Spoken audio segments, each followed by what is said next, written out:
uma fonte de água, uma fonte de luz. Por exemplo, fonte é da onde vem algo, da onde eu extraio algo, da onde eu retiro algo.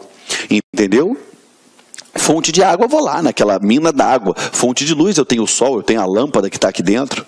Então, fonte é da onde eu extraio algo, da onde eu retiro algo, perfeito? E fonte do direito administrativo, nós temos lei, doutrina, jurisprudência e costume. Tem que gravar, tem que estar correndo no teu sangue aí, ó, nas tuas veias. Lei, doutrina, jurisprudência e costume. Perfeito? Estamos juntos? Vamos lá. Quando a gente fala lei, eu estou falando tanto a lei em sentido amplo,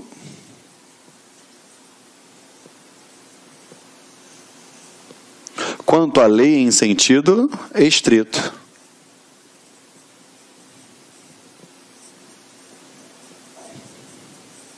Como assim, tio Geraldo?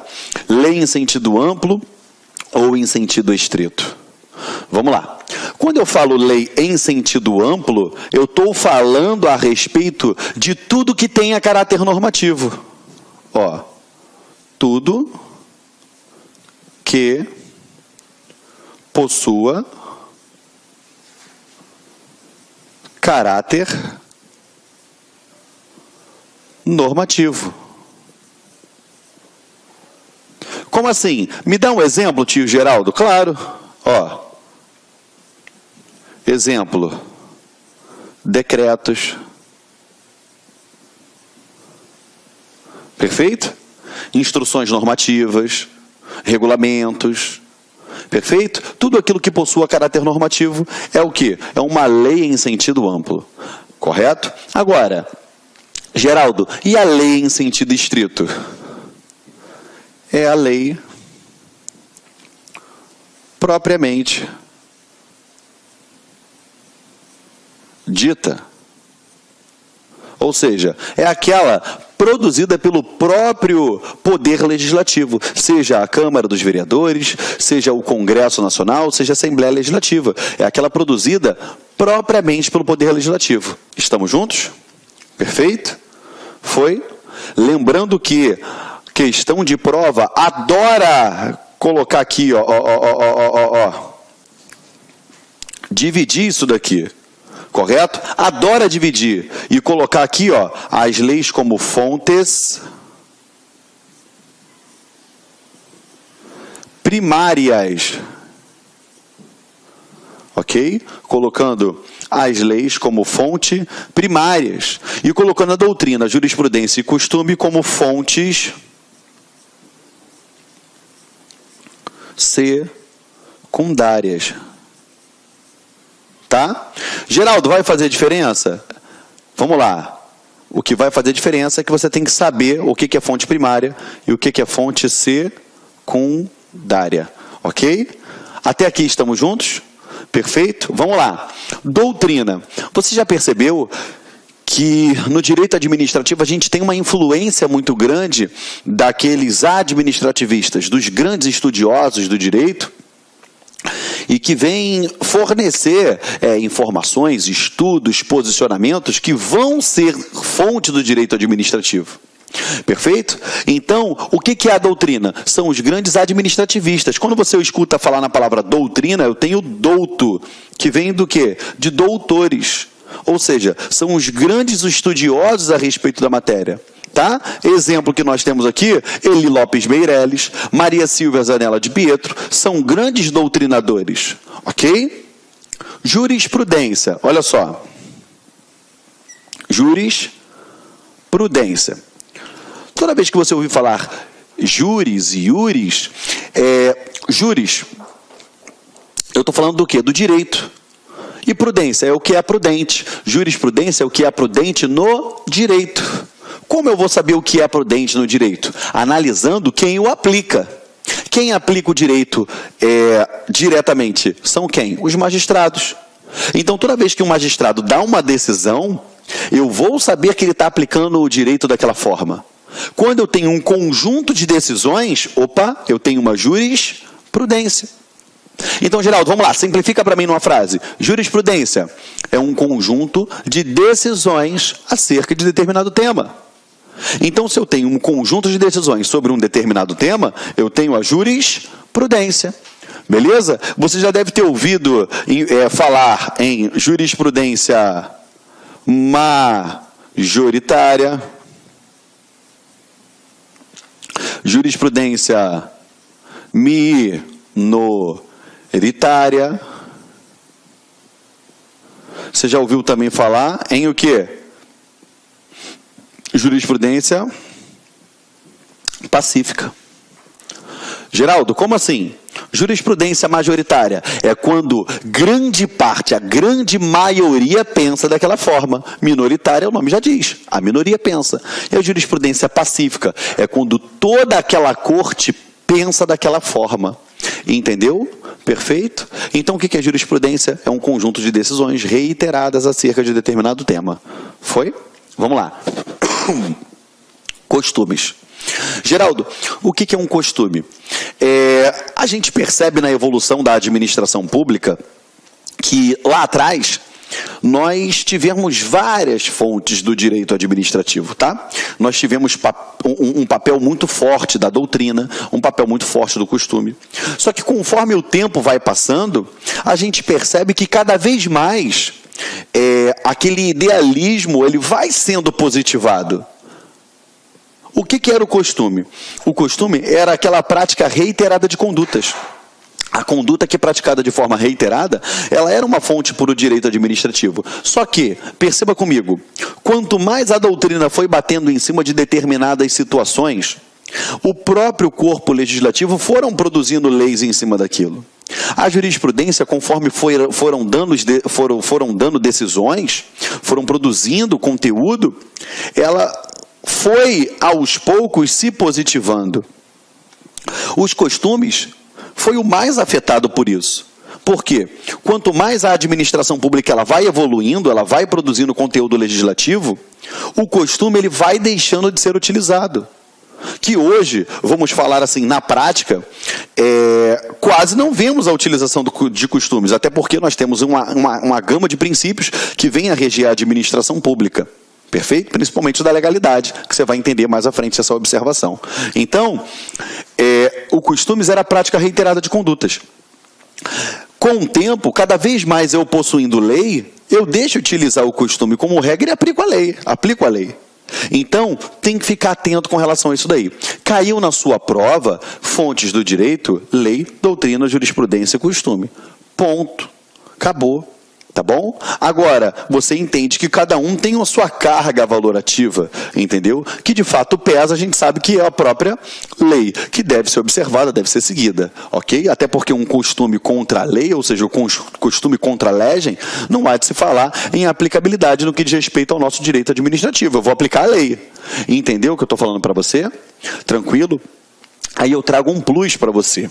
Alguns doutrinadores, eles trazem mais uma hipótese, tá? Que eu vou botar aqui, ó, que são os princípios gerais de direito.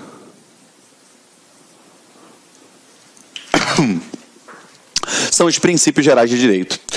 Então, se você analisar, além de eu colocar a lei, doutrina, jurisprudência e o costume, nada disso vai ter valor se não for aplicado no que diz respeito à ótica principiológica, se eu não obedecer os princípios. Se os princípios não forem obedecidos, não há de se falar em aplicabilidade disso. Me dá um exemplo, Geraldo. Lei. Se eu aplico determinada lei, mas no aplicar daquela lei eu sou pessoal. Exemplo, eu tenho uma determinada autoridade, tá? Eu sou uma autoridade policial, sou delegado de polícia. Aí eu vou e abro um inquérito policial contra a Mariazinha, que é minha ex-namorada, eu odeio ela. Eu tenho prerrogativa para abrir um inquérito de polícia, para instaurar, através de uma portaria, um decreto, um inquérito policial? Sim. Mas espera aí, você está vendo que eu estou fazendo isso em face da Mariazinha só porque eu não gosto dela, porque ela me abandonou? Você está percebendo que eu estou atuando dentro da lei, mas eu estou sendo extremamente pessoal, quando eu deveria ser impessoal? Então, entenda, não basta eu seguir a lei e doutrina se eu não seguir o que os princípios gerais do direito vão dizer.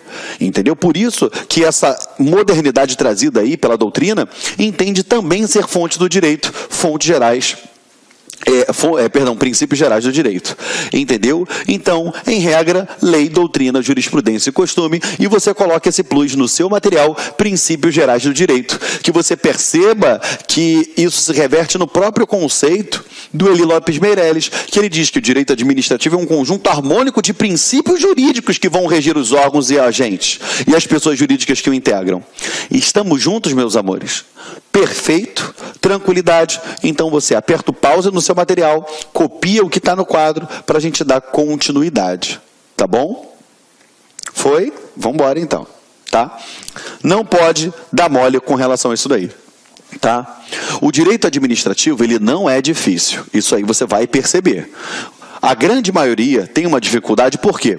É um estudo que não vai te cativar. Você não vai se sentir abrilhantado ao estudar o direito administrativo do mesmo jeito que você estuda direito penal, processo penal, civil, processo civil, entende? Só que aquilo não é difícil. Mas eu até brinco com os meus alunos, é igual como se fosse uma manta. Já viu aquelas mantas de retalho? Aquelas mantas nordestinas, né? Eu falo assim porque aqui no Rio de Janeiro, sempre quando passa o carro vendendo aquelas mantas, eles falam assim, olha, manta nordestina, cada manta linda, com vários retalhos de tecidos. Se você olhar para um tecido, não é difícil você gravar. Agora, se você lembrar a posição de cada um daqueles recortes, aí se torna difícil. A mesma coisa é o direito administrativo. Eu tenho um arcabouço legislativo enorme, que cada um é tranquilo de você entender, só que todos eles se unem. É uma engrenagem. Direito administrativo, você pode começar de qualquer tópico da matéria, que você vai estar começando bem. Entende? Então, tem que ficar atento nisso daí, tá? E aí a gente passa a entender agora os sentidos, né, do direito administrativo, da administração pública. Como funciona isso? Você vai perceber que várias questões de concurso público, e eu coloquei justamente a terminologia que cai na sua prova, ele cobra isso, sentidos no direito administrativo. Aí você pensa, caramba, Geraldo, o que é isso? Vamos lá. Sentido no direito administrativo, ele diz aqui, ó, eu tenho o sentido subjetivo e o sentido objetivo. No sentido subjetivo, ele diz respeito às pessoas jurídicas, os órgãos, os agentes públicos que exercem a função administrativa. Ou seja, aquele que está trabalhando, você, servidor público. Esse é o sentido subjetivo. Toda vez que falar, não, porque no sentido subjetivo, ou seja, é o sujeito, é quem faz. Entendeu? Por isso que tá aqui, ó, ticado de vermelho, porque toda vez que você falar sentido subjetivo, eu estou falando do quê? Do sujeito. Perfeito? Sujeito. Tá? Ou seja, é o quê? Quem faz. Tá? Então, sujeito, sentido subjetivo é o sujeito, é quem faz. Viu uma questão de concurso. Não porque a administração pública no sentido subjetivo está se referindo a quem faz. O sujeito. Entendeu? Agora, quando ele fala assim, a administração pública, no seu sentido objetivo, aí tu, opa... Objetivo. É diferente. Subjetivo é o quê? É quem faz. E o sentido objetivo é o que se faz. É o que é feito. Perfeito? Ou seja, no sentido objetivo é o quê? É o... Porra, peguei a mesma caneta. O que você faz. Perfeito? Ou seja, é a própria atividade em si. Então vamos com calma, vamos lá. Geraldo, quando eu falo sentido subjetivo, é o sujeito. Sentido objetivo é a atividade em si. Ou seja, sentido subjetivo, sujeito, quem faz. Sentido objetivo é o que se faz, ou seja, a atividade em si. Por isso... Meus amigos, minhas amigas, inicialmente eu quero pedir licença para vocês, pois interrompi seus estudos, mas essa videoaula é uma videoaula demonstrativa do nosso site LAC Concursos. Eu sou o professor LAC, coordenador e proprietário da LAC Concursos. Eu quero fazer um convite muito especial para que você conclua essa aula, assista no nosso site e, claro, você consiga fazer um curso completaço, um dos nossos cursos aqui da LAC Concurso. Nós temos diversos cargos, entre eles, eu chamo a atenção para vocês, é o cargo de assistente em administração, onde nós aqui da LAC Concurso, nós somos super especializados nesse cargo de assistente em administração. Nosso curso é completaço, são videoaulas com essa qualidade e eu tenho certeza que você vai ficar muito competitivo. Nós aqui da LAC Concurso, nós estamos oferecendo, nesse exato momento, para o cargo de assistente em administração, claro, o FBA, IF, Instituto Federal da Bahia, Instituto Federal do Amazonas e Instituto Federal de Mato Grosso. Né? Temos 4 cursos oferecendo em nível de Brasil. E além disso, eu digo para vocês o seguinte, eu, professor LAC, sou coordenador pedagógico e também sou concurseiro profissional. Somente este ano, isso é sério, papo sério, somente este ano, 2022, eu já fui aprovado em 7 concursos públicos com esse perfil. Pode ir lá no nosso perfil da LAC Concurso, tem todas as aprovações ali marcadas para vocês, para quem quiser conferir. Isso nos habilita a fazer um curso bastante assertivo, um curso aí competitivo. Cara, e o investimento, 10 parcelas de R$35, qualquer um tem condições de fazer. Cara, gostou? Quer saber mais? Aqui embaixo tem um link para você fazer sua matrícula, ou tem um link também, um link para você conversar com um dos nossos atendentes. Vem estudar conosco, que eu tenho certeza que você não vai se arrepender. Eu, professor LAC, eu vou me dedicar a vocês aí, vou fazer de tudo para que vocês façam uma excelente prova.